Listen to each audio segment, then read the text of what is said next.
pagi yang indah ini kami bersama-sama mendapatkan kesempatan untuk kembali kami memuji dan meninggikan Engkau.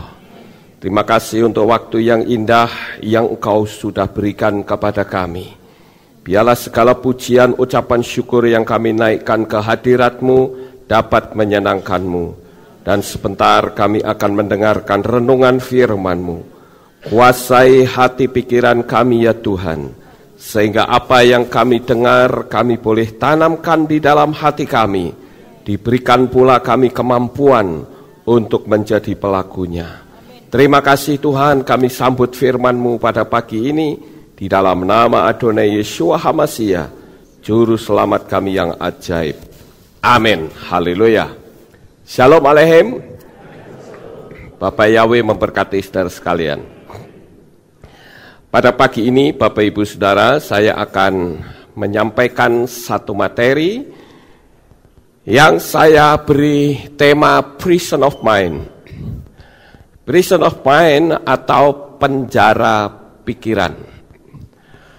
Seperti kita ketahui bahwa sejak manusia itu jatuh di dalam dosa, maka segala kemampuan yang sedemikian hebat yang Bapa Yahweh sudah berikan ternyata mengalami suatu kemerosotan yang sangat luar biasa.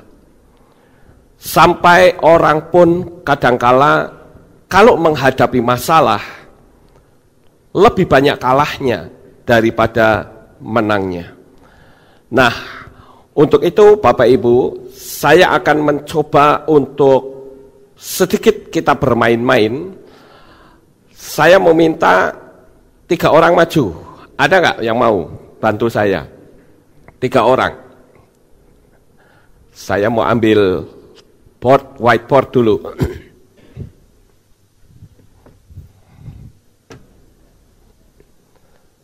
Ada yang mau maju 3 orang? Siapa yang mau? Lu ini segini banyaknya nggak ada yang berani maju?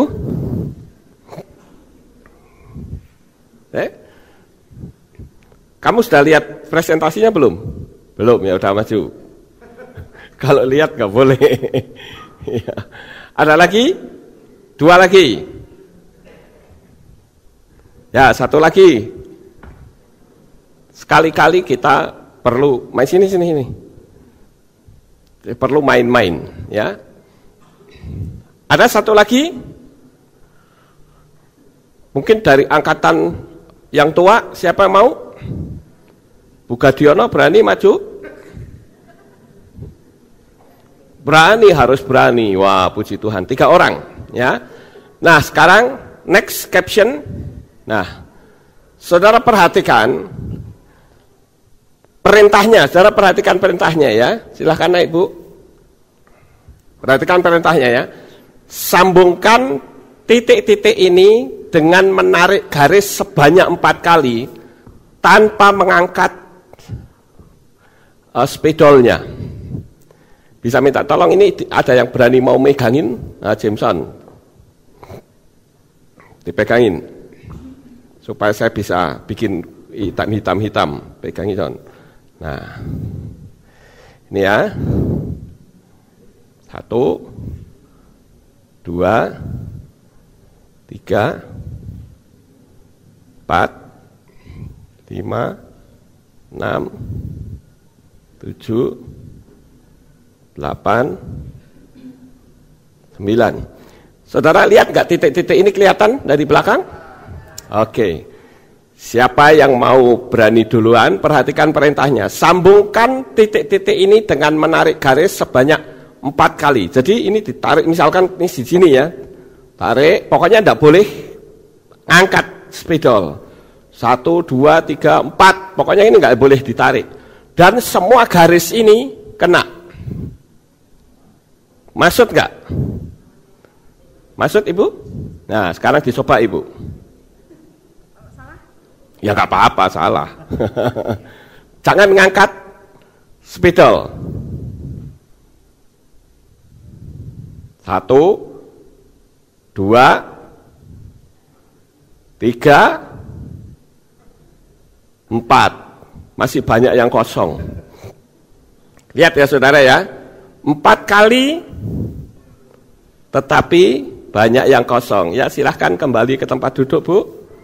Sekarang yang lain. Bentar.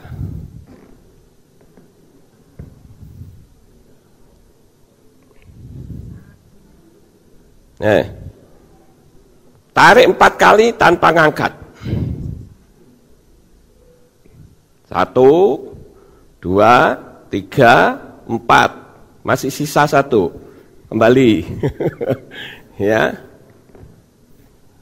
Bentar, ini saya.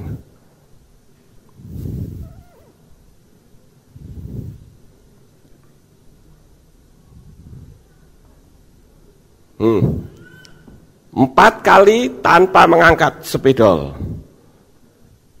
2, 3, 4. Nah, mungkin kamu sudah lihat itu ya? Belum. Oh belum. Oh ya bagus. Ini yang paling benar, saudara-saudara. Ya, ditarik 4 kali, tapi tanpa mengangkat spidol.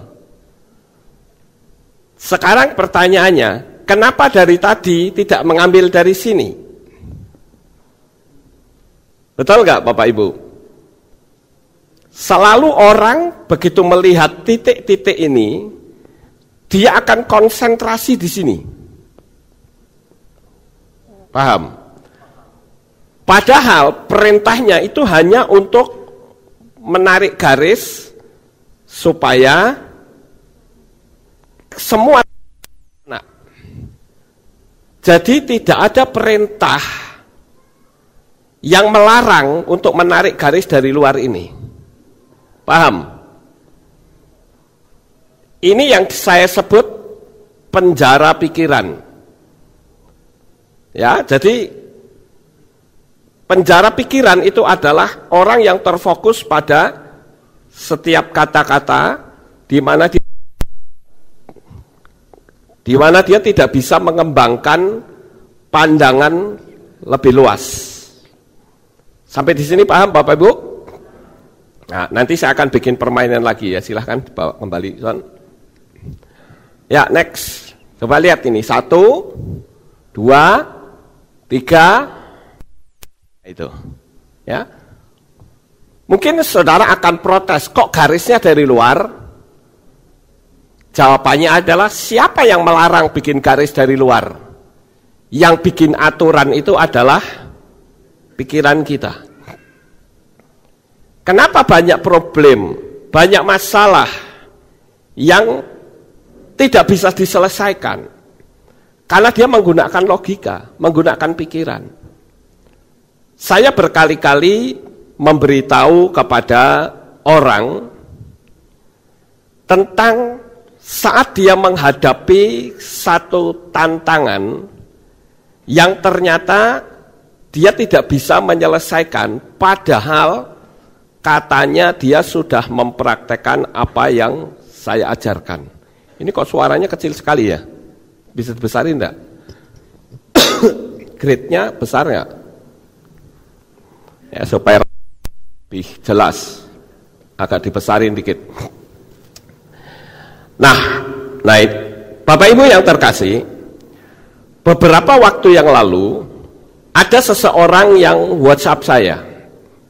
Dia berkata begini, Pak Lukas, apa yang salah dengan saya? Kenapa saya sudah mempraktekkan apa yang Pak Lukas ajarkan?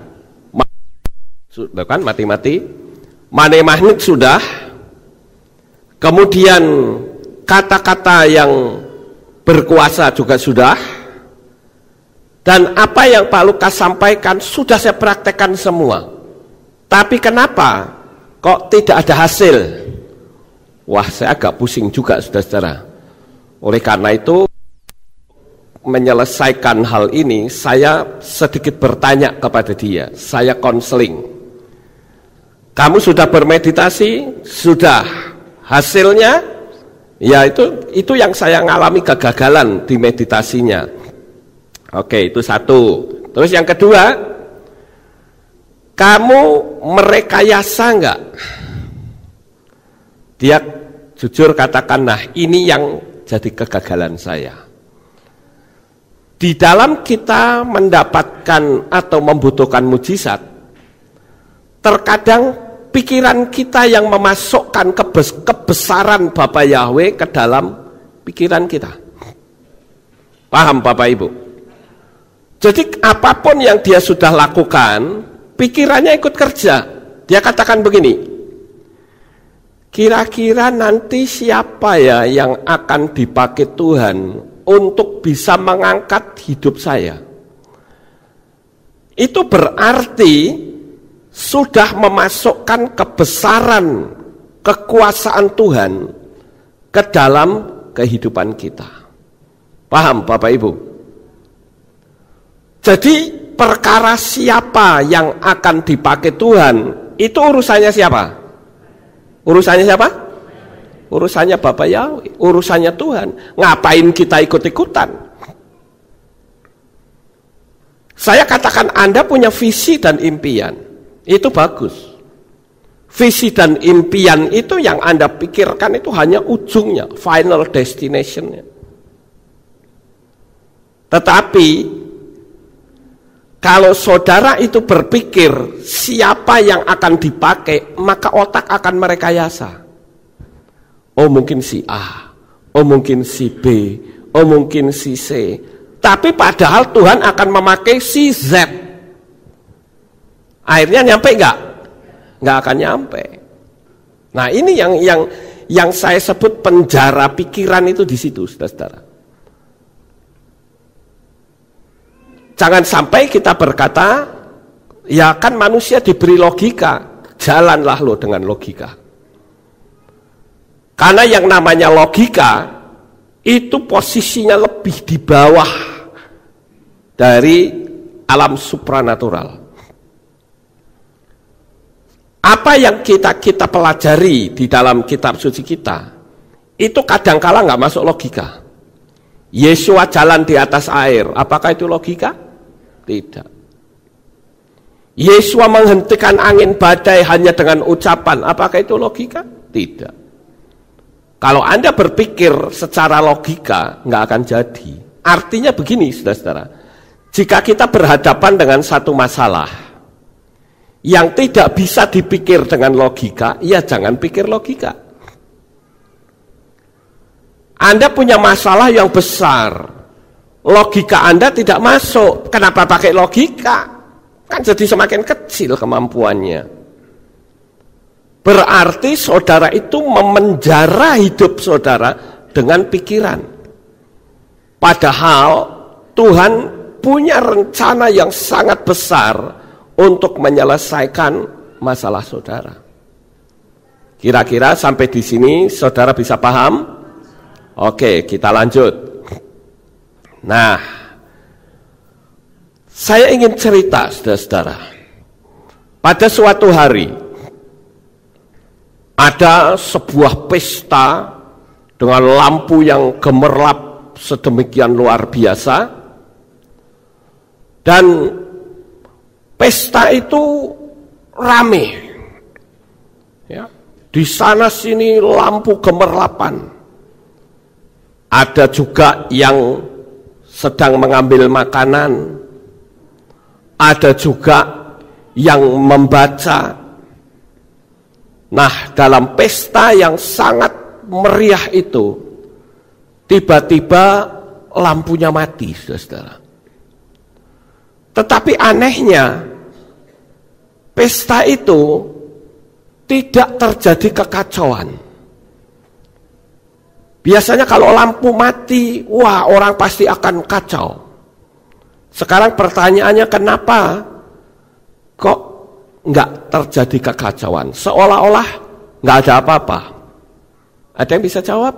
Kenapa? Saya kasih waktu tiga ya. 1, 2, 3. Siapa yang jawab? Angkat tangan. Kenapa pesta itu? Kenapa Pak Tony? Karena banyak orang. Karena banyak orang. Salah. Kenapa? Pesta nih rame, sedang rame, tiba-tiba lampunya mati, but gitu. Kenapa? Karena mereka lagi makan, mereka lagi fokus jaga makan, jadi nggak mikir mati lampunya. pas fokus makanan, lampu mati, jadi nggak mikir ke situ. Salah. Kenapa, Bu? Ya, tapi lampunya mati gimana dong? Harusnya ketika lampunya mati, orang pasti akan bingung, kelabaan. Wah, ini gimana ya toh? Karena ketika terjadi lampu mati, itu peristiwanya pada siang hari. Paham nggak, saudara? Ya, jadi sekalipun mati ya biasa aja, nggak perlu. Coba kalau malam hari, kan mesti panik orang. Karena suasananya menjadi gelap. Tapi karena ini terjadi pada siang hari, maka ambil aja makanan, nggak mau mati lampu kayak masa bodoh, orang siang hari terang kok. Kira-kira saudara bisa paham nggak ini yang saya ngomong ini? Ini sebuah ilustrasi yang disebut dengan penjara pikiran. Ketika kita berbicara lampu, pasti pikiran kita dengan jujur akan berkata itu suasana malam. Iya toh? Padahal ketika lampu mati, orang kok tenang-tenang saja. Ya karena sekalipun mati, suasana tetap terang. Paham Bapak Ibu? Oke, kita lihat next caption. Nah, saya ambil contoh lagi. Ada seorang wanita cantik sambil mendengarkan musik yang begitu keras, dan dia kentut berkali-kali. Dia ikutin irama musik tadi, saudara, agar orang lain tidak dengar kentutnya. Ya, sambil dia menikmati kopi. Tapi saat dia mendongak, dia terkejut karena banyak mata yang memandang sambil tersenyum-senyum. Pertanyaannya, kenapa kok dia jadi terkejut, saudara? Ada yang bisa jawab? Apa? Pakai? Nah, itu baru benar. Saudara sudah mulai paham ya? Sudah mulai paham ya? Oke, berarti pandangan saudara sudah mulai berkembang. Bagus. Kita lihat caption berikutnya. Nah, di grup WhatsApp itu ada sebuah cerita, saudara. Bagi saudara yang sudah pernah melihat adanya seseorang yang bernama Susi yang bertanya kepada dokter penyakit gila, dia tanya begini, saudara. Si Susi ini ceritanya berkunjung ke rumah sakit jiwa. Lalu dia bertanya, Pak dokter, bagaimana cara Anda ngetes orang ini sudah sembuh dari gila atau belum? Itu caranya bagaimana? Lalu si dokter berkata begini, saya ajak orang gila itu untuk pergi ke kamar mandi. Kemudian saya kasih 3 benda, gayung, gelas, dan sendok. Nah, kemudian orang gila itu saya perintahkan, benda mana atau bagaimana caranya bisa menghabiskan air dengan cara yang cepat. Dia sodorkan 3 benda itu, saudara-saudara. Nah, siapa yang belum pernah dengar cerita ini, yang katakan? Nah, belum pernah dengar cerita ini? Belum. Sekarang saya bisa minta berani jawab nggak yang angkat tangan tadi? Yang belum dengar ya? Ayo, siapa yang berani jawab, angkat tangan? Brisco? Nah, itu sudah terjawab ya. Saya senang pagi ini dengan saya memancing begini, pikiran saudara langsung terbuka, saudara. Nah, ceritanya si Susi tadi, dia katakan begini, kalau saya Pak Dokter, saya akan nguras bak ini dengan menggunakan gayung. Lalu dokternya berkata, itu sama dengan orang gila yang ada di rumah sakit saya. Kenapa? Karena mereka akan menguras dengan 3 benda ini. Padahal kalau orang itu normal, cabut saja sumbatnya, selesai. Paham Bapak Ibu? Nah, saya senang dengan menggunakan pola ilustrasi ini, saudara memiliki perkembangan dalam gaya berpikir. Saya sangat senang sekali. Nah, itulah pentingnya kalau kita menerangkan dengan presentase dan saya suruh praktek. Artinya pikiran kita akan langsung berkembang, saudara-saudara. Oke, kita lihat caption berikutnya. Sekarang ada sebuah pertanyaan begini. Benarkah falsafah hemat pangkal kaya? Dulu, saudara-saudara, ketika saya masih SD, saya mendapatkan sebuah pelajaran yang itu bukan mendunia, mengindonesia. Dikatakan hemat pangkal kaya, rajin pangkal pandai. Itu sudah menjadi sebuah kesatuan.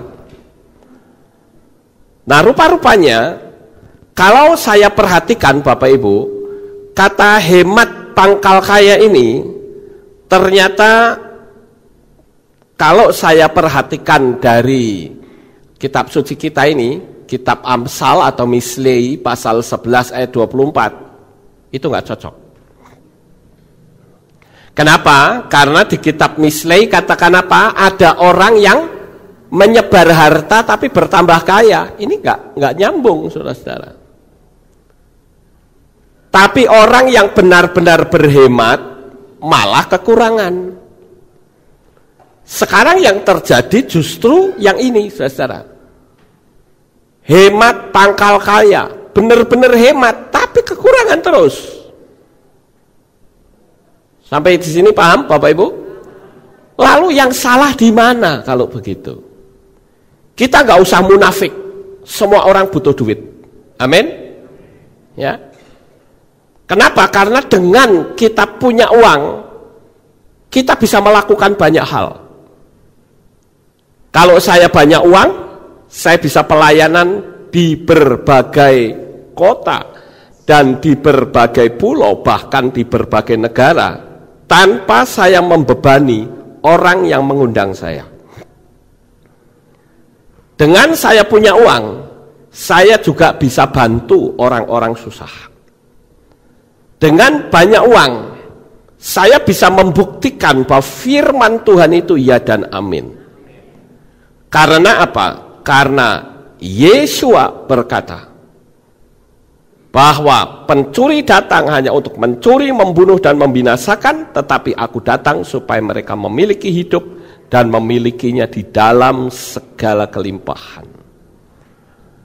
Jadi jangan sampai ada di antara kita yang berkata bahwa orang yang kaya itu orang yang duniawi. Perkara duniawi atau tidak itu tergantung pribadi orang itu. Saya paling tidak suka dengan orang yang berkhotbah yang mengatakan Tuhan gak pernah janji tentang kekayaan. Siapa bilang? Banyak janji-janji Tuhan untuk hidup kita diberkati. Bahkan ada ayat yang mengatakan Dia yang datang dari tempat yang maha kaya turun ke dalam dunia ini sehingga dia menjadi miskin. Karena kemiskinannya kita dijadikan kaya. Mana kalau dibilang nggak ada janji? Banyak janjinya. Dan orang gampang menyalahkan orang yang berpikiran seperti saya, dianggap materialistis. Saya katakan, bisa nggak kita pergi berbelanja dengan menggunakan iman? Bayarnya mana? pakai iman? Bisa? Mungkin kalau saudara menggunakan cara itu kaplokin orang. Ya toh? Jadi saya katakan nggak usah munafik, kita semua butuh duit. Ya. Kecuali kalau kita serakah dengan uang, itu yang salah. Paham Bapak Ibu? Jadi kalau saya menyampaikan materi masalah keuangan, ya, kan saya suka lihat tuh di komen-komen di YouTube, saudara. Ada yang mengatakan bahwa orang yang kaya itu duniawi. Ada juga yang mengkritik, katanya Pak Lukas itu menganut teologi kemakmuran katanya. Ya saya bilang ya, kalau enggak teologi kemakmuran, kita belajar teologi kemiskinan aja po. Saya kadang gemes lihat orang yang seperti itu, saudara. Di sisi lain dia butuh duit, tapi di sisi lain dia membenci duit. Nggak mungkin, saudara. Saudara tahu, di dalam dunia alam supranatural, uang itu ibarat seperti benda yang bernyawa loh. Semakin dikejar, bahkan bisa lari. Tetapi ada kalanya, dia gak dikejar, dia yang mendekatin kita. Dengan cara-cara yang unik, cara-cara yang luar biasa. Nah, kita lanjut caption berikutnya. Pertanyaannya, kenapa bisa seperti ini? Karena orang yang menghemat ditangkap oleh alam roh sebagai orang yang miskin dan berkekurangan. Ini saudara-saudara. Kalau kita hemat, kita punya duit nih. Ada orang yang susah, kita diem saja. Itu alam roh akan menerjemahkan saya dan orang itu sama. Paham Bapak Ibu? Pernah sekali waktu saya antar istri saya ke pasar. Saya naik motor, saya tunggu di situ. Kemudian ada tukang becak yang sedang makan, yang biasa dipakai istri saya untuk anterin barang. Dia sedang makan di situ. Dia ngelirik saya berkata, "Om, mari makan." "Ya silahkan." Apa yang saya lakukan, saudara-saudara?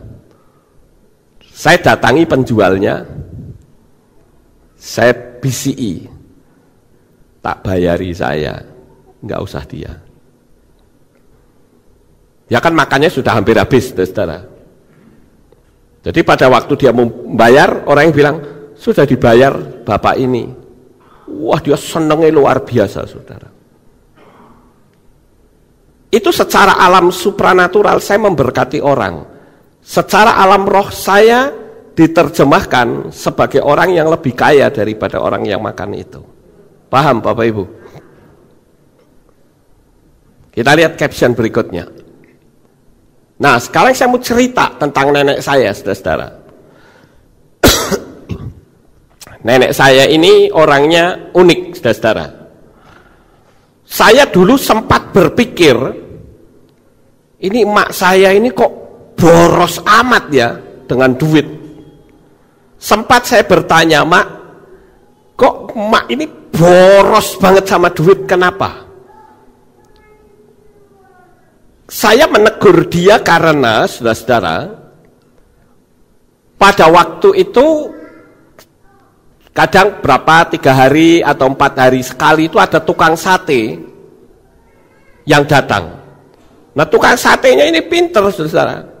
Untuk memanggil emak saya, dia nggak perlu teriak-teriak, saudara. Bumbunya sate itu ditaruh di nggone bara api, kipasin, saudara. Wah, nanti kan kemana-mana. Nenek saya yang ada di belakang mencium bau sate, dia langsung keluar. Saudara tahu apa yang dia lakukan? Dia beli sate itu tidak tanggung-tanggung, saudara. Dia bilang 100. Saya mendelik itu, wah itu buat apa ini 100? Ternyata setelah tukang sate ini masih ngipasi sate, dia panggil tukang-tukang becak yang ada di samping rumah. Ada 3 atau 4 orang. Panggil semua, Pak, sini. Makan, katanya. Suruh duduk, suruh makan, dibeliin sate, saudara. Tetapi anehnya,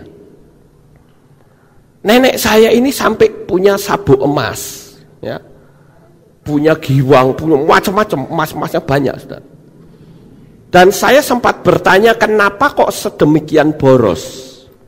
Dia katakan begini, dari sejak zaman Jepang, saya itu berkali-kali dirampok orang. Dan betapa sakitnya saat saya dirampok. Oleh karena itu, daripada duit itu dipakai oleh penjahat, saya bagi-bagikan saja. Dan ternyata dia ya tidak kekurangan, saudara. Hidupnya sangat diberkati. Dia jualan jamu. Padahal nenek saya itu orangnya rodok galak. Ya. Jadi kalau orang jual jamu gitu ya, tangannya yang beli, tangannya guyayahan, megangin apa, diciumin gitu, itu bisa ditutup irus pakai sama nenek saya, saudara-saudara. Ya. Galak orangnya. Tapi orang seneng gitu loh. Sampai kadangkala ada orang-orang dari desa bawa pisang 1 tandan, bawa semangka, bawa banyak sekali. Nenek saya bingung, iki ngopo gitu. Buat apa ini? Dia bilang, ini dari saya karena dengan saya minum jamu ini kok sehat. Padahal saya sudah pergi ke dokter, sudah pergi kemana, nggak sembuh. Tapi kok saya minum jamu di sini kok saya jadi sehat, sembuh total. Ini rasa terima kasih. Sering kejadian begitu loh, saudara. Bayangin, pertanyaannya, ada apa di alam supranatural? Ayo. Ternyata orang-orang yang berkemurahan itu, ya, itu bikin alam roh itu tergerak. Saudara. Sampai di sini paham Bapak Ibu? Ya. Kita lanjut yang berikutnya. Nah, sekarang pengalaman saya. Saya itu dikenal dengan prinsip hemat pangkal kaya. Saya pernah sekali waktu, ini yang paling mantan orang yang tinggal di Pastori itu pasti Wangsun, saudara. Pastori dulu kan yang ikut saya sampai 21 orang. Nah kalau saya pelayanan, kadang Wangsun yang nyetir. Nah saya itu orangnya gini, saya itu orangnya gak mau basa-basi. Saya bilang, Sun, kalau kamu lapar, kamu ngomong, kita berhenti makan. Tapi dia orangnya rikuh. Jadi pelayanan saya yang jauh waktu itu, saya ingat ke Majenang, setir bareng, saudara. Setelah pulang, dia ngomong sama istri saya, Cik, kayak koko, aku dijak lunga, ora dikek mangan ora apa. Ya. Pergi, ndak diajak makan katanya. Lah saya kan dimarahi sama istri, Pak, kok ngejak uang orang dipakani. Loh saya bilang, saya kan sudah ngomong, saya orangnya nggak basa-basi. Kalau lapar ngomong, kita berhenti makan. Lah dia nggak ngomong, ya sudah, mau sampai kapan pun mau ikutin perut saya ya silahkan. Jadi di jalan itu kebetulan ada tukang bangkoang, saudara-saudara. Tahu bangkoang? Di sini namanya apa? Bengkoang. Ya. Nah di situ ada banyak orang jualan bengkoang, saudara-saudara. Jadi karena saya suka bengkoang, ya saya makan bengkoang, saya berhenti, saudara. Salahmu kamu lapar nggak ngomong, ya aku beli bengkoang tak kasih nyoh bengkoang. Katanya, wah aku kembung waktuku katanya. Lah, tapi ini cerita dulu, saudara ya. Tapi kalau sekarang saudara pergi sama saya, pasti kenyang saudara. Amin. Kalau pergi sama saya, pasti saya yang punya inisiatif untuk membayari. Saya pelayanan pun begitu. Saya pelayanan, saya yang bayar hotel. Kemarin saya pelayanan di Balikpapan juga begitu. Ya. Makan orang banyak itu, saya pergi ke kasir secara diam-diam saya mau bayar. Tapi ternyata ketahuan saudara. Jadi langsung dicegat, saya bilang, Pak Lukas tidak boleh katanya. Kalau di sini Pak Lukas tamu saya, nanti kalau di Magelang boleh, silahkan. Wah, akhirnya ya sudah saya ngalah saudara, karena saya di situ tamu. Ya. Sehingga saya dulu sampai dikenal padang pasir saudara. Jadi kalau pergi sama saya garing-garing saudara, hemat pangkal kaya. Dan anehnya, sekalipun jemaatnya banyak, duitnya sedikit saya, hemat bener saudara. Tapi sekarang sekalipun jumlah jemaatnya tidak sebanyak dulu, wah saya rejeh saudara, hidup saya diberkati. Amin. Ya. Kenapa? Karena saya sekarang berkemurahan saudara. Jadi jangan takut, saudara pergi sama saya, saudara pasti kenyang. Makan sampai wudele mencong sisan, bisa sama saya. Saya merasa saya sekarang diberkati, gara-gara saya tidak menggunakan falsafah hemat pangkal kaya. Pernah sekali waktu, ada orang yang ngasih mobil R3 itu, minta supaya rumahnya didoain karena kemasukan setan, saudara. Nah, waktu pulang diajak saya makan di sebuah restoran yang cukup mahal. Nah, pada waktu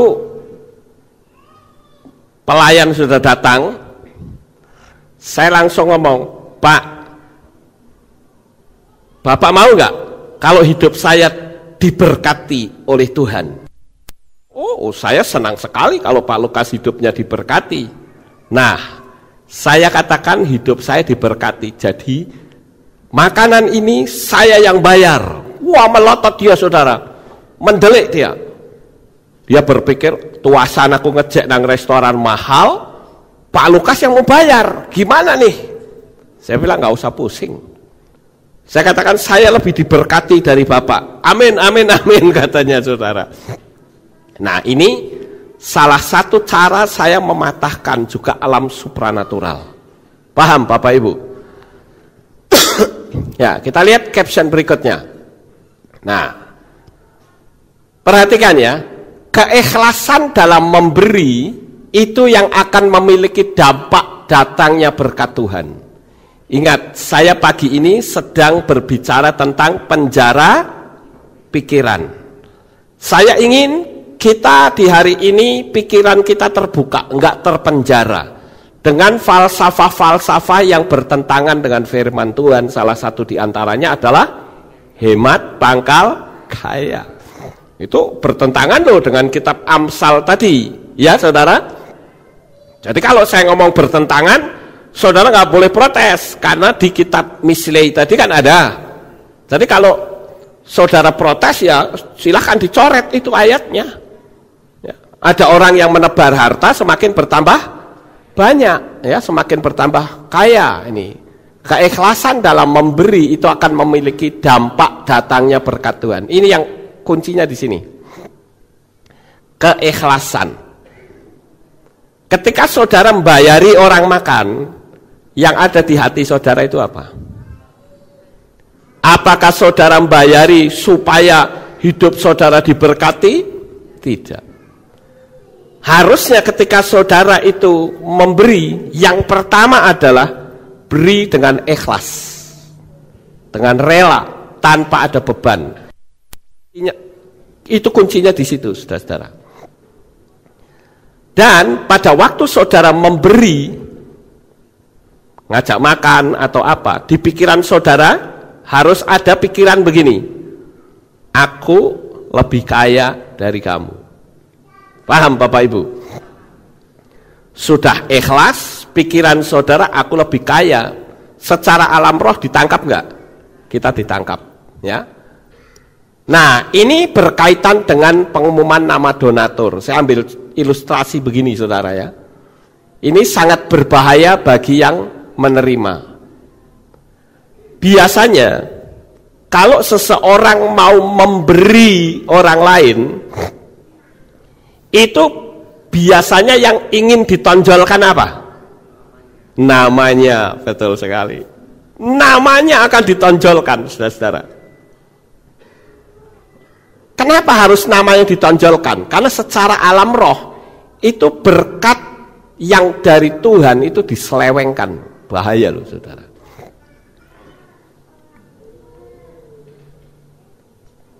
Kita sebagai anak-anak Bapa Yahweh, kita mesti ngerti konsep dunia alam supranatural. Pada waktu kita mendapatkan berkat Tuhan besar sehingga kita bisa beli mobil HIS, itu si penyandang dana sampai detik ini dia wanti-wanti dengan saya, tolong Pak Lukas rahasiakan nama saya. Sampai dia memberi sumbangan ke pekerjaan Tuhan di sekolah minggu dan sebagainya. Dia tetap punya prinsip, tolong jangan sebarkan nama saya, keep secret katanya. Ini konsep alam rohnya luar biasa saudara. Kenapa seperti itu? Karena kalau orang, ini menurut kitab suci ya, ketika seseorang itu memberi dan namanya minta dimunculkan, itu tujuannya satu, supaya dia di alam orang. Betul ya? Supaya dia dipuja oleh seseorang. Dan itu sudah mencuri kemuliaan Tuhan. Bayangin saudara-saudara, dia memberi pekerjaan Tuhan di sini itu bukan uang kecil loh, tetapi dia dengan hati yang penuh kasih, dia memberkati pekerjaan Tuhan di sini. Dan dia tetap punya prinsip, tolong rahasiakan nama saya. Saya angkat jempol 4-4 loh saudara. Kenapa? Karena pada umumnya orang kalau ngasih namanya ditonjolkan. Contoh ini saja lah, ngasih karangan bunga. Kalau kasih karangan bunga ini namanya akan muncul di sini. Maaf ini saya blurkan ya. Ini saya blurkan. Atas turut berduka cita atas meninggalnya ini. Terus namanya dia di sini ditonjolkan saudara-saudara. Nah, saya sih menganjurkan kalau saudara punya teman dan teman saudara itu kurang mampu, saya menganjurkan nggak usah ngasih karangan bunga yang seperti ini saudara-saudara. Karena ini sebetulnya hanya untuk pamer kita sendiri. Paham saudara? Karena orang akan lihat, oke karangan bungane sopo ya? Oh, Pak Lukas. Wah hebat ya Pak Lukas ya. Yang kelihatan Lukasnya saudara. Tapi kalau orang yang kekurangan, saya lebih condong untuk saudara memberi jangan karangan bunga, tetapi pakai uang jauh lebih bermanfaat. Paham Bapak Ibu? Karena uang bagi mereka itu sangat berarti. Mereka duka cita, mereka pasti mikir nanti untuk bayar kuburnya bagaimana, ya, untuk bayar petinya. Lah kalau saudara yang mungkin tingkat ekonominya jauh di atas, nyumbangnya cuma nyumbang bunga seperti ini, nggak ada manfaat. Bunga itu selesai buang sudah. Paham Bapak Ibu? Tapi kalau saudara nyumbangnya itu uang, itu akan diberkati. Kecuali nah ini, mengucapkan selamat buat pembukaan toko misalnya, mengucapkan selamat untuk wisuda, untuk naik pangkat boleh pakai karangan bunga. Saudara tulis nama saudara gede-gede juga nggak masalah. Kenapa? Karena buat mereka juga nggak ngaruh, saudara. Tapi kalau yang ini sangat berpengaruh sekali. Sampai di sini saudara bisa paham? Ya, oke, kita lanjut. Ya, saudara perhatikan ayat ini ya. Namun engkau selagi memberi sedekah, jangan biarkan tangan kirimu mengetahui apa yang tangan kananmu lakukan, sehingga sedekahmu itu ada dalam ketersembunyian, dan Bapamu yang melihat dalam ketersembunyian, Dia sendiri akan membalas kepadamu dalam keterbukaan. Artinya kalau kita memberi kemudian kita kaor-kaor, kita sudah dapat upah. Secara alam roh kita sudah mendapat upahnya, yaitu orang akan berkata, oh hebat ya orang itu ya, asungi jempol, saudara-saudara. Itu upahnya. Selesai. Tetapi kalau tidak, maka alam roh lah yang akan bergerak mencari mangsa dalam tanda petik, menambah channel-channel baru di mana saudara akan didekatkan kepada channel itu untuk hidup saudara bisa lebih diberkati lagi. Kalau saudara ngerti proses atau konsep hukum supranatural khususnya dalam masalah memberi. Kita lihat caption berikutnya. Nah, begitu juga yang menerima berkat. Nah ini, seperti kita ya, kita kan sering diberkati, justru yang banyak memberkati luar biasa malah dari luar. Ya, dari subscriber yang namanya tidak mau disebut tadi. Itu pun juga harus berhati-hati, saudara. Kita yang terima berkat mesti hati-hati. Karena jika saudara tidak jujur atau diselewengkan uang yang seharusnya untuk orang lain dan diambil diri sendiri, itu sangat luar biasa bahayanya. Ini saya paling hati-hati, saudara. Kalau seseorang itu memberi, misalnya ketika dia transfer, dia tulis untuk tanah, itu betul-betul saya masukkan untuk tanah. Untuk pekerjaan Tuhan, betul-betul saya taruh di pekerjaan Tuhan. Untuk Pak Lukas, nah yang untuk saya sendirikan. Untuk pekerjaan Tuhan, itu saya konotasinya adalah untuk membantu pekerjaan Tuhan di luar kehilat kita. Itu konotasi saya seperti itu. Untuk pekerjaan Tuhan juga untuk membantu orang-orang jemaat di sini yang memiliki tingkat ekonomi di bawah kita. Makanya orang-orang yang diberkati itu saya foto, saya kirimkan. Sekalipun si pemberi dana itu mengatakan, Pak Lukas gak usah kasih laporan ke saya. Saya bilang tidak, itu wujud tanggung jawab saya. Saya tetap laporkan, saudara. Saya harus jujur di hadapan Tuhan, karena kalau tidak, bahaya untuk saya, saudara. Kenapa saya katakan bahaya? Hukum dunia saja, kalau sampai ada penyelewengan, ada penggelapan, itu ada pasal pidananya. Paham Bapak Ibu? Apalagi di dunia alam roh. Sekali saya menyelewengkan duit-duit yang diperuntukkan bagi pekerjaan Tuhan di sini, itu sangat berbahaya untuk saya dan untuk keturunan di bawah saya. Hati-hati itu. Makanya saya dalam hal saya menerima, saya bisa saja nggak jujur. Seperti waktu yang lalu, sebelum dia memberi uang sehingga kita beliin high ace itu, saudara, Dia kan tanya sama saya, Pak Lukas, saya ada berkat, saya mau kasih Pak Lukas mobil.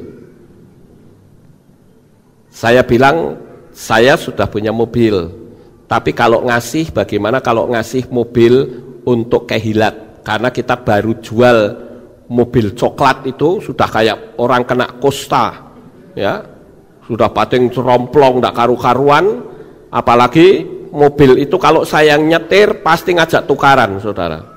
Ngajak berantem. Jadi nggak pernah mobil itu disetir saya mau gitu loh. Mesti di tengah jalan tuh ngadat, saudara. Ya mungkin karena sopirnya sopir kaya kali ya.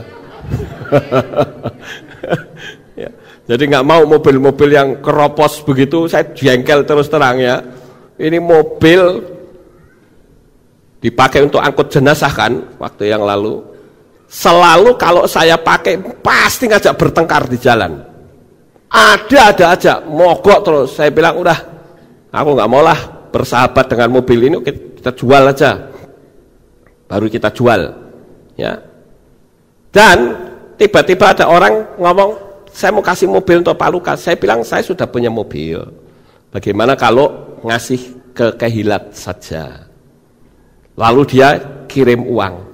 Bisa nggak kalau saya diem saja tanpa saya umumin ke jemaat? Bisa? Bisa. Dan saudara nggak akan tahu. Saudara akan tetap berkata, oh, Pak Lukas orangnya baik. Bisa kan? Tapi saya nggak jujur di hadapan Tuhan. Dan itu bahaya untuk saya, saudara.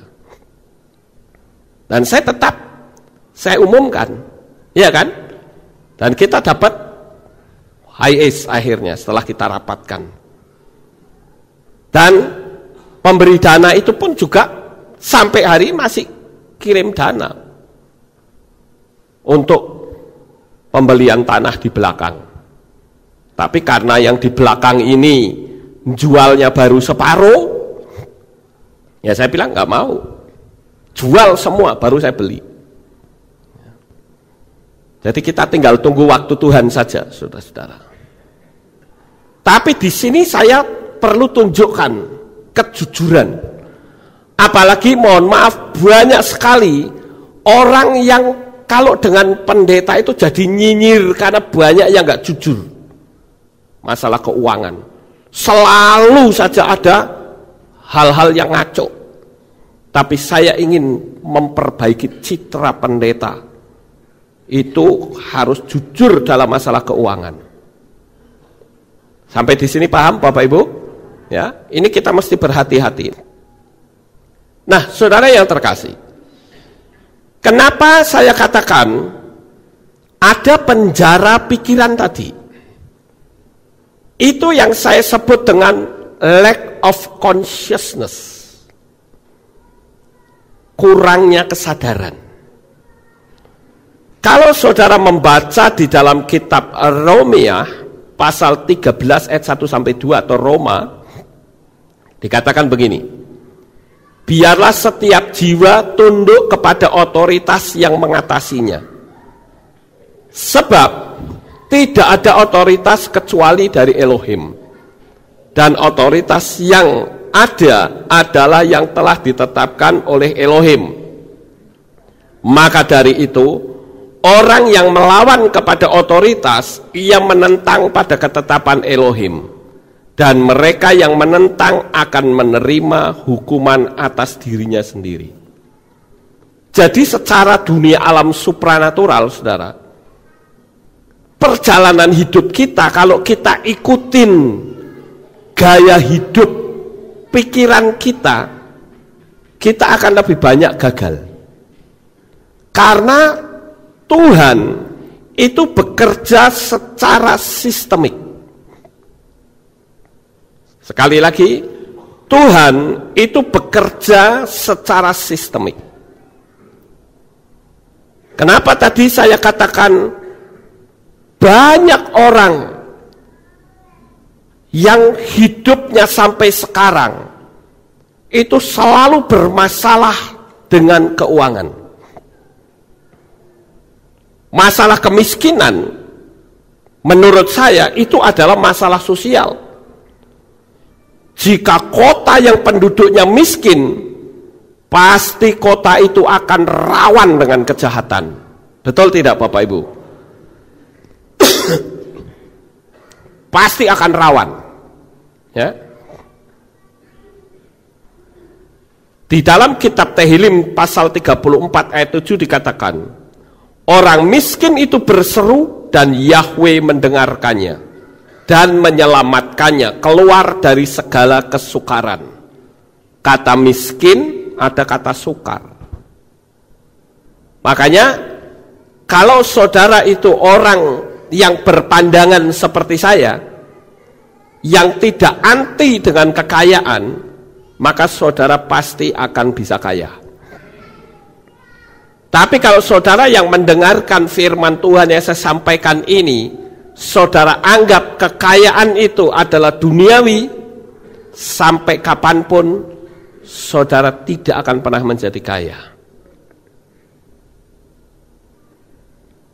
Nah, Bapak Ibu, kita harus menyadari bahwa di Indonesia ini masih belum sepenuhnya kemiskinan itu teratasi.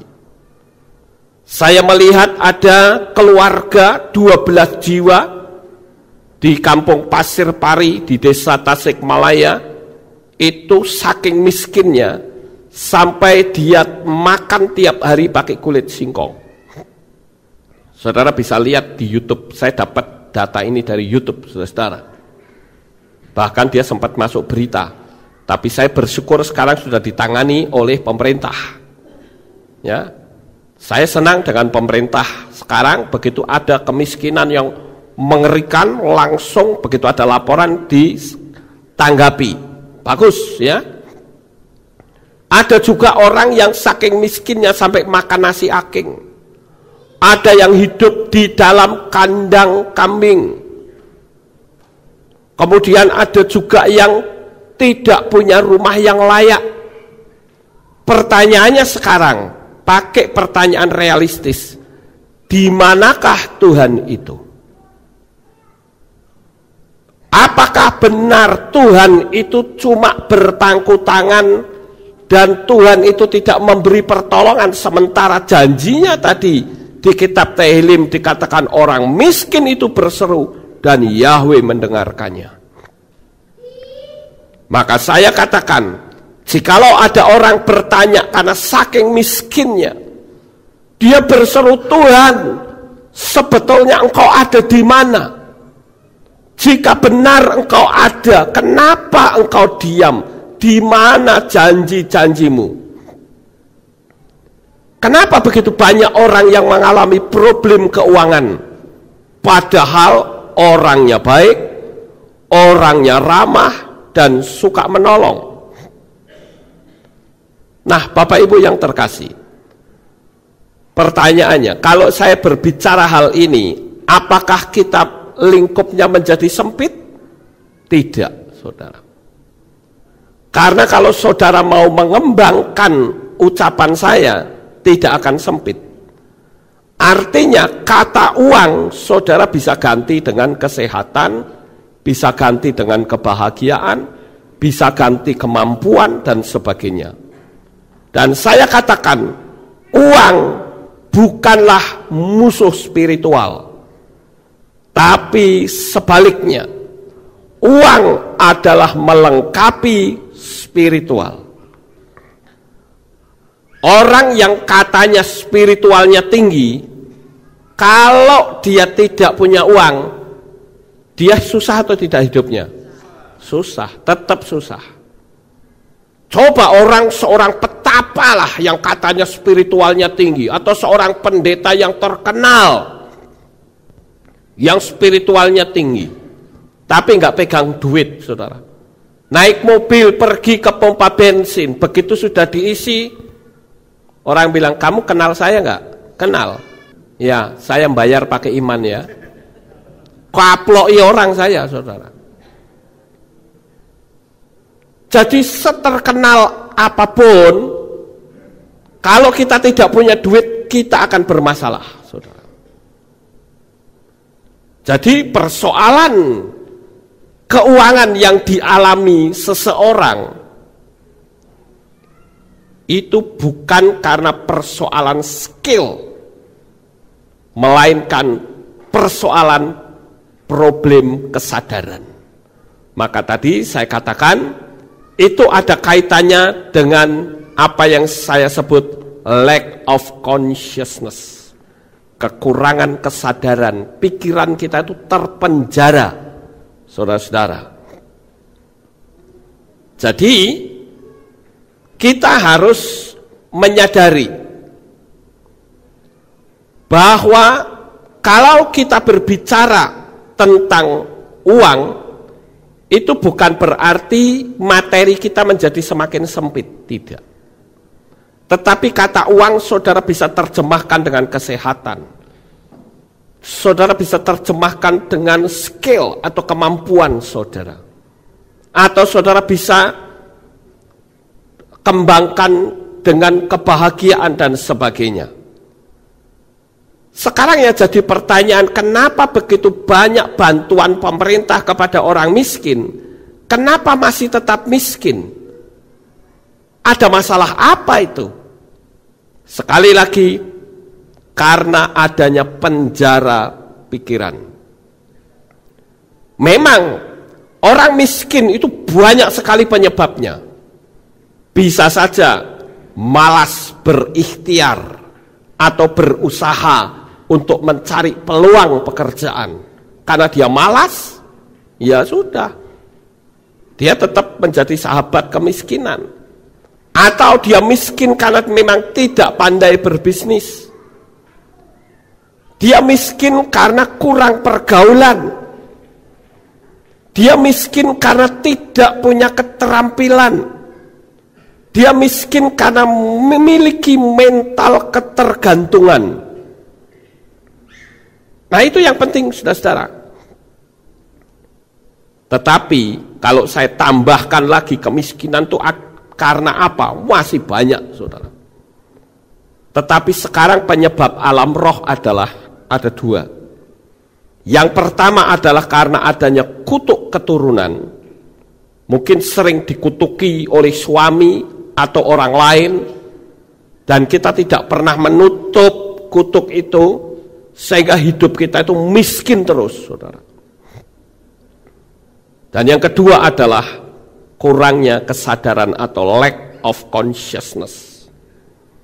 Saya senang dengan kata kunci yang dimiliki oleh motivator Indonesia yang cukup hebat, yaitu Bapak Andri Wongso.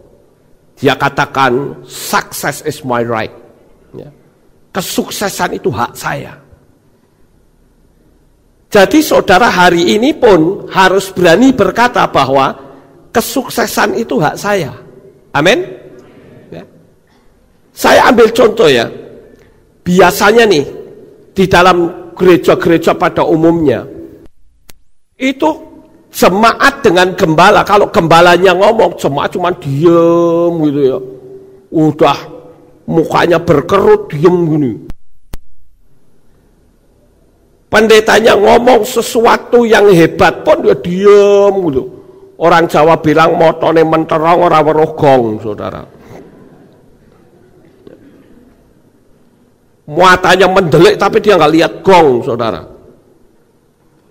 Tapi berbeda kalau saya ngajar ke umum, saudara, ngajari motivasi, wah orang itu excited banget.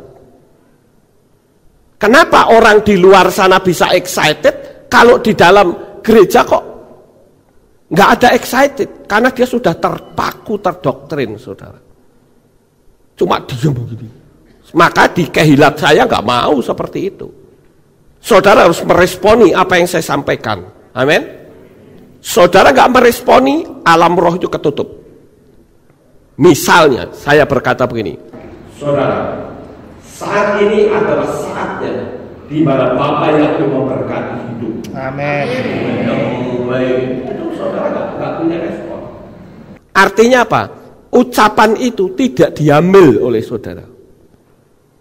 Tapi coba kalau kita berbicara kepada orang luar, saat ini saudara adalah saat di mana hidupmu akan diberkati. Amin, amin, amin.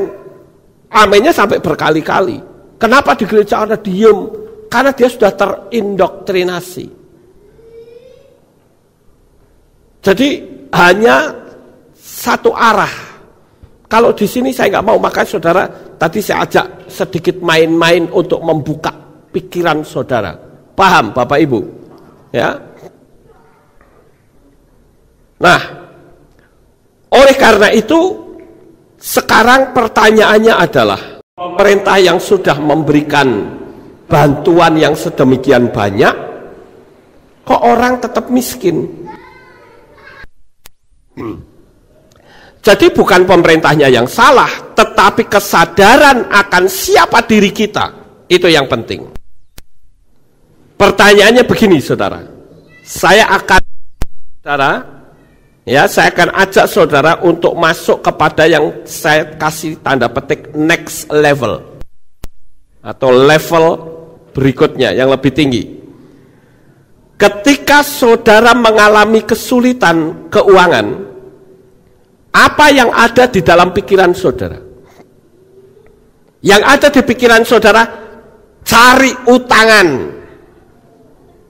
Ya toh? Itu umum seperti itu, saudara. Dan ketika kita sudah berpikir seperti itu, saya katakan pikiran kita yang mengarah dunia alam supranatural itu ditangkap.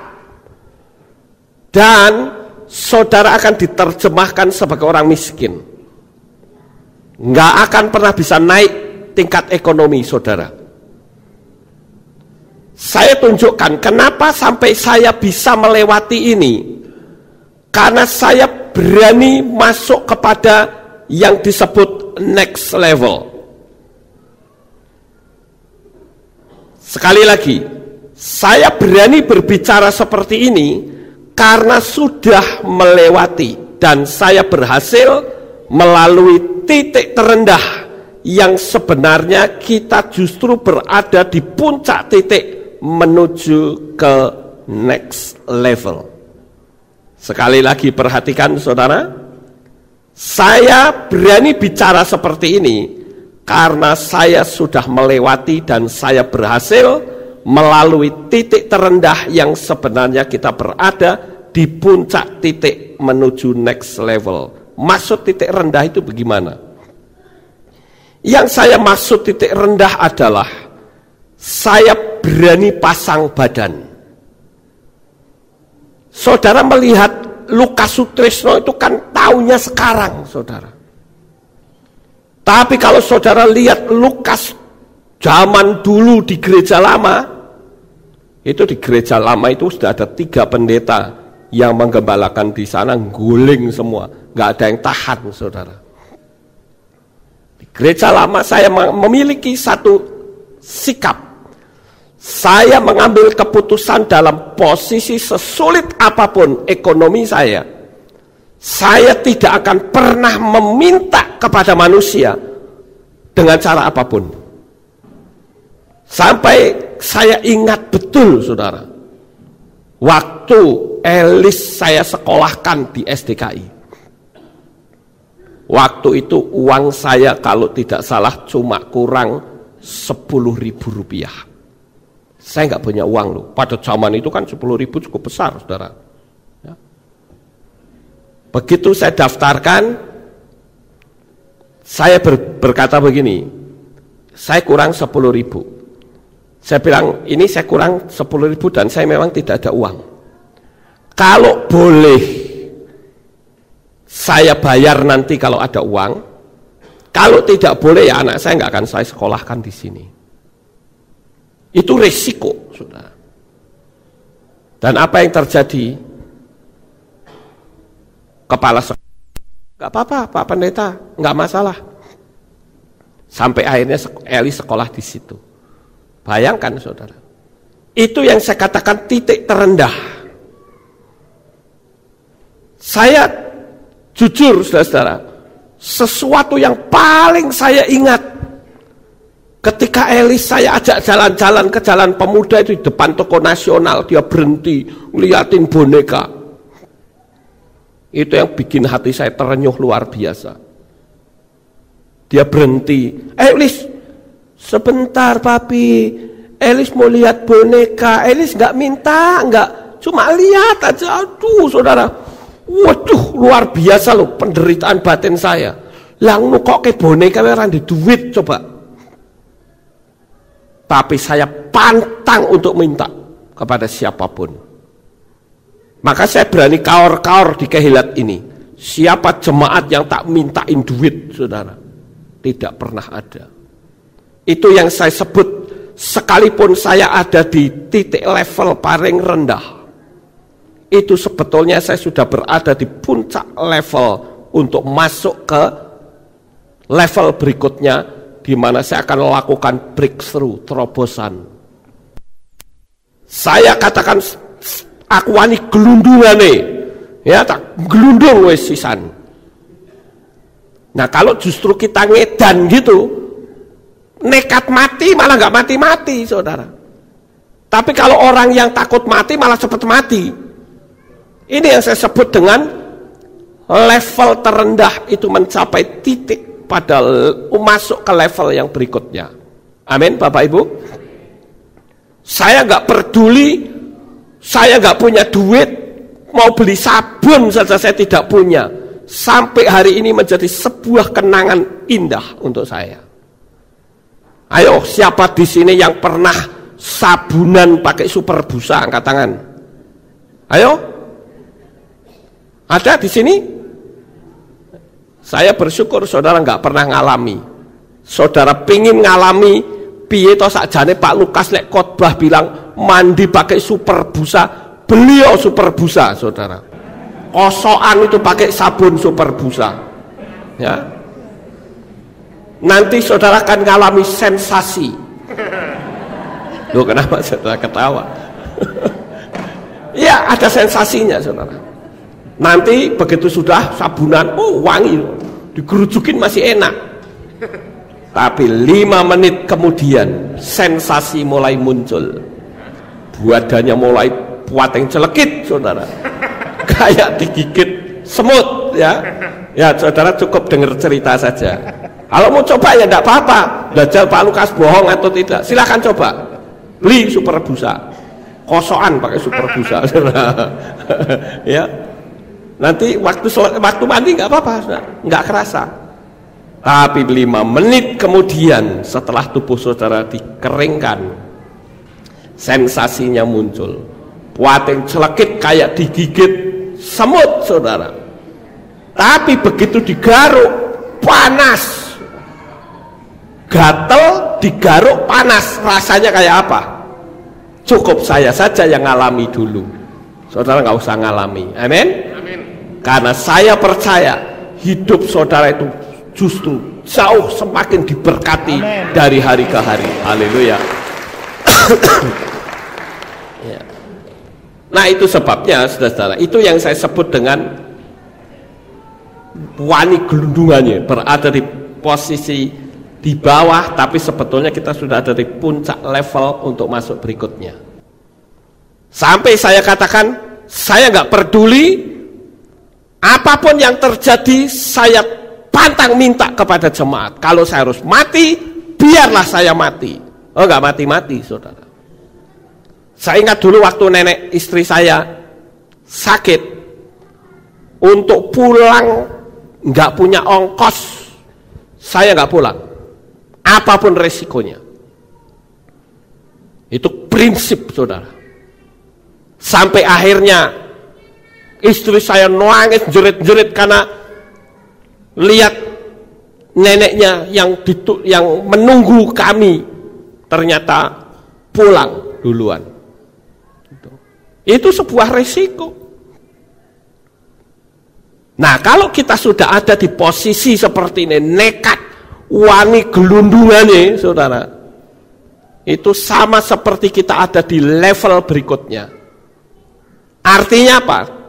Dunia alam roh sudah bisa melihat, menguji kita, dikatakan lulus. Dan kalau sudah lulus, masuk ke atasnya akan lebih mudah. Tapi banyak orang yang baru kesulitan sedikit ngeluh, kesulitan sedikit minta tolong sana sini, nanti begitu nggak dapat pertolongan dihakimi, ngamuk. Ya bagaimana orang bisa sampai ke titik level yang lebih tinggi, saudara? Saya berani ngomong seperti ini karena saya tidak pernah menghakimi orang, kamu kok tidak mau tolongin saya. Tidak. Saya punya urusan sendiri dengan Tuhan, saudara. Makanya pada waktu dulu saya ke Israel pertama tahun 96, saya ingat betul yang punya Taman Getsemani di Ungaran itu Pak Samuel Elkana, itu kan berangkat ke Israel bareng sama saya. Saudara tahu sendiri di Israel kan makanannya beda dengan di Indonesia, bukan? Wadah isinya banyak rumput-rumputan gitu. Waktu saya makan, Pak Samuel bilang, "Wih, Pak Lukas ini kok makanan begini kok bisa ya? Wah, ini jangan-jangan Pak Lukas pasti akan dibawa Tuhan untuk masuk dalam penderitaan." Saya bilang, "Salah Pak, saya sudah keluar dari penderitaan, makanya saya bisa makan seperti ini." Dan buktinya apa, saudara? Kehidupan tingkat ekonomi semakin naik, semakin naik. Bapak Yahweh memberkati dengan cara apapun. Sehingga saya dapat undangan pelayanan kemanapun, saya tidak pernah mau, bahkan satu kali pun saya tidak pernah berkata, "Kirimi aku tiket." Tidak pernah, saudara. Apakah saya pelayanan di Indonesia ataupun sampai ke Eropa atau kemana? Enggak pernah saya meminta, "Kirimi saya tiket." No.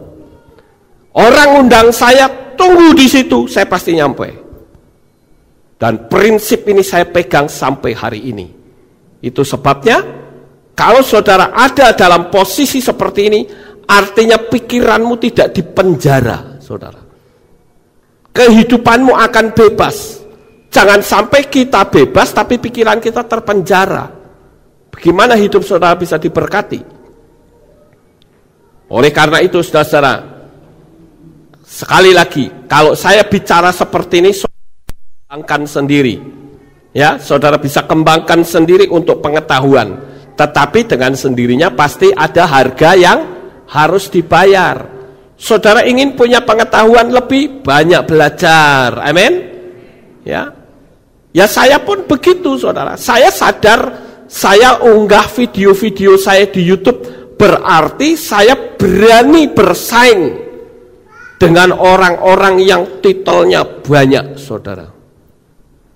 Dan kalau saya tidak banyak belajar, orang nggak akan tertarik. Subscriber nggak akan pernah bertambah. Tapi sekarang saya bersyukur, subscribernya sudah 28.000 lebih, saudara. Terus bertambah.